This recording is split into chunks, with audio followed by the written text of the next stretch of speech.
My audience was a little freaked out on Tuesday. They're like, what? No Josh Pate? But you're here on a Thursday. It's scary stuff, David. It's the Halloween season. It's scary stuff. I just figured on a week like this, we've got an undefeated A&M sitting in the top 5, even of the commissioner's poll. We got a big game Saturday going into Death Valley at night. Brian Kelly, 20-1 in that environment as head coach, one of the few glowing stat lines that he has left going into this week. I just thought maybe instead of 96 hours away from the game, we should talk 48 hours away from the game. I just feel like it was right this week. I think it feels right. So, there's a lot of different angles I want to go.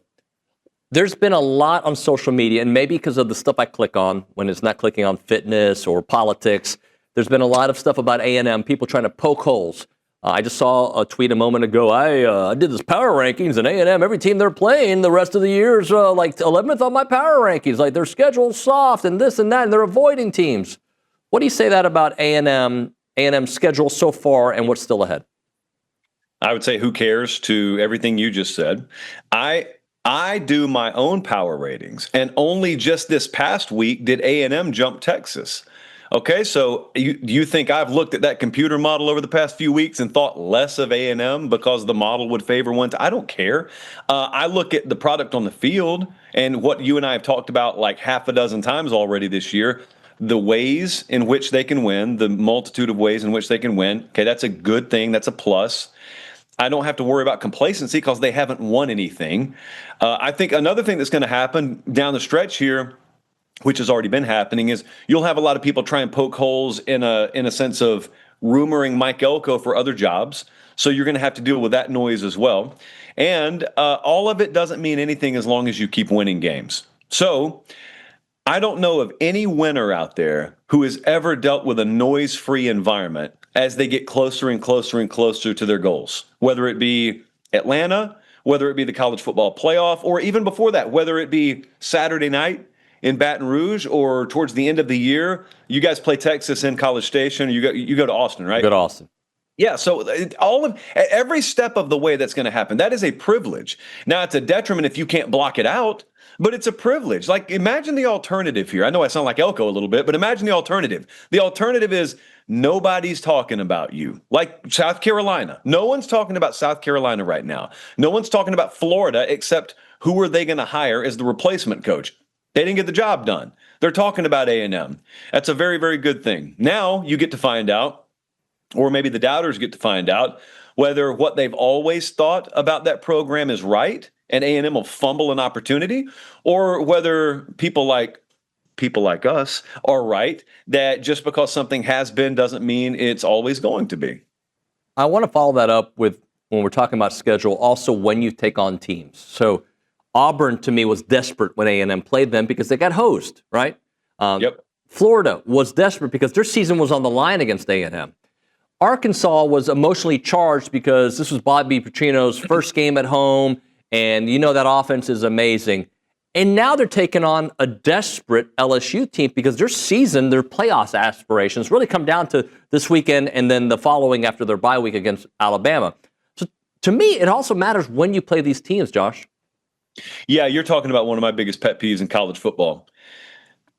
I am a believer in defining the value of a game, defining the value of a win when it happens, and very, very rarely retroactively changing the value of that game.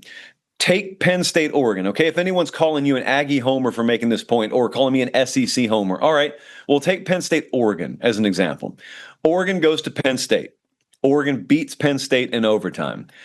They kill Penn State as a team. Penn State subsequently goes on to lose to UCLA. They lose to Northwestern. James Franklin gets fired. You can look at this one of two ways.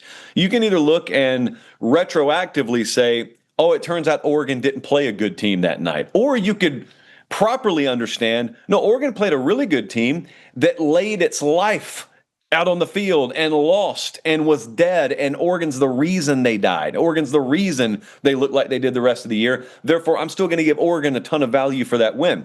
I fall into the latter category, but a lot of people, and it's mainly when they need to anecdotally prop up an argument, fall into the former category. Because you are absolutely spot on, which is why you want to play these teams that are going to end up with bad records. You play them later in the year when they know they're bad and when they have nothing left to play for, that is a different galaxy than playing those teams at the beginning of the year. That happens in the SEC, but it happens in every conference. It just so happens, David, that in the SEC, you think about it, the rosters top to bottom are more talented than any other league in terms of depth. Like the eighth best team in the SEC has a more talented 1 through 85 than the eighth best team in any other conference. Here's where that matters. When you play that team in September, you've got some future Sunday players with everything still to play for.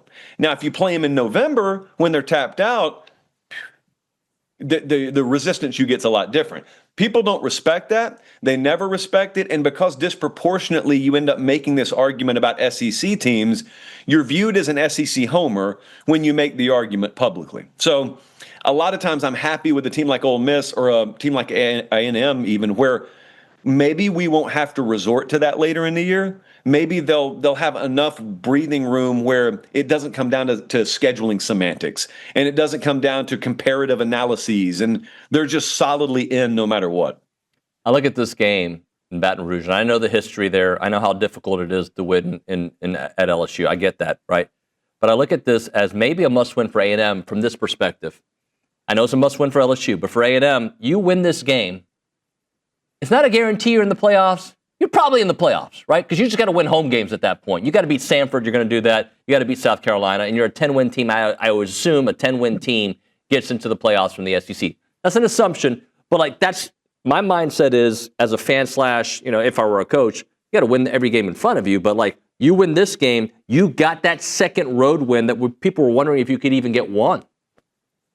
Yeah, I don't view it as a must-win at all, because this is the kind of game for A&M where if you and I were to talk Monday, I could paint you a great scenario no matter what. If they win, the scenario you just painted, copy paste, I don't need to add anything. If they lose, I feel no different than I would if I were talking to Joey McGuire at Texas Tech and they just lost at Arizona State. Okay, as long as you come out of that, your mouth's going to be bloody. As long as you come out of it smiling, there's nothing more scary than someone with blood all over the mouth and they're smiling at you. That's terrifying. And I think that could be A&M. It was Alabama after they played Florida State. Like, I looked at that at the time and said, wow, Bama's got a tough schedule, and now they removed almost all the margin for error. How are they going to make this run? By winning games. That's how they made the run, and by harnessing the loss. So with that being said, I think A&M is going to win the game Saturday night. I don't think it matches up well at all for LSU.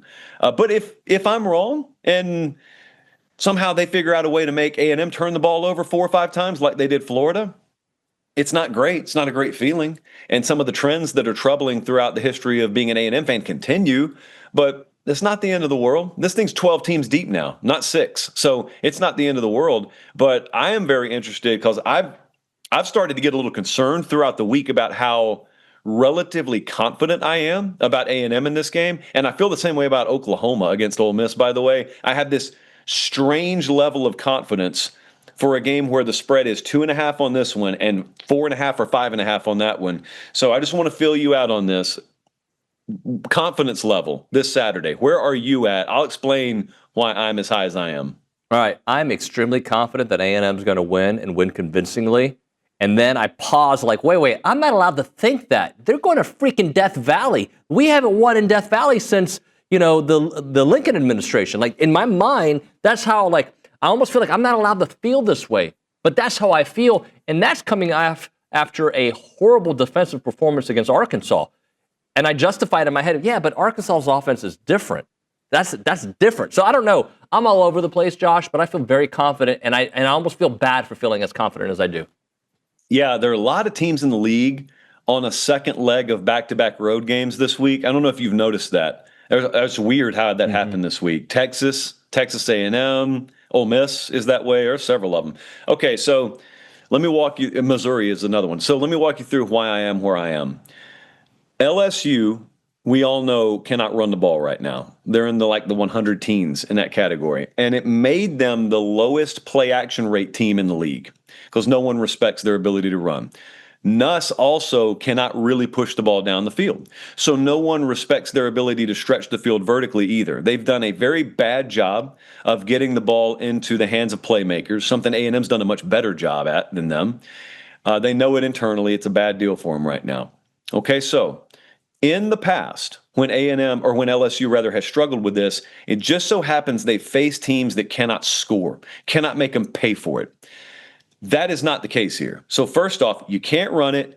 No one respects your play action game. Your quarterback can't push the ball down the field. You're facing a top 10 pressure team, which you hadn't probably faced so far this year. And you're facing a team on the other side that can score. Like, I look at it and I think A&M is going to find 27 points Saturday. Maybe more, but 27 I think they'll find. I just flat out don't think LSU can find that. Unless it's defensive or special teams related, I don't think offensively they can find that. So I think A&M's going to go in there and win, and suddenly, as the clock ticks down in the fourth quarter, history doesn't matter because it only matters as much as you let it matter. And I think they win. And here's the thing about Death Valley at night. Everything they say about it is accurate. The catch is, if LSU has this season on the brink, which they do right now, I was there last year when Bama was in town. Bama ended up beating them by like 5 touchdowns. And Death Valley on a Saturday night when LSU is losing empties very quickly. And the ones who remain to yell at Brian Kelly and to voice their displeasure. And it becomes very toxic for the home team, and it becomes very uncomfortable. And you love it if you're the road team. So yeah, if you let LSU play a competitive game or they play with the lead, that place will be a nightmare for you. If you can flip the switch in there, it won't take much. The gasoline's already there. I don't know why you bit the match, but you just gotta strike the match and throw it. And if A&M strikes the match and throws it, that place will take care of the rest. You can actually weaponize a road environment. It's a very strange dynamic. Josh, I got about 30 seconds before I have to hit a break. Just Starkville, how's that going to play out for Texas? I got no clue. I got no clue because they can't score. I have no idea. There's such a low margin for error because they can't score. I ask the same thing about Texas every week. Can you find 20?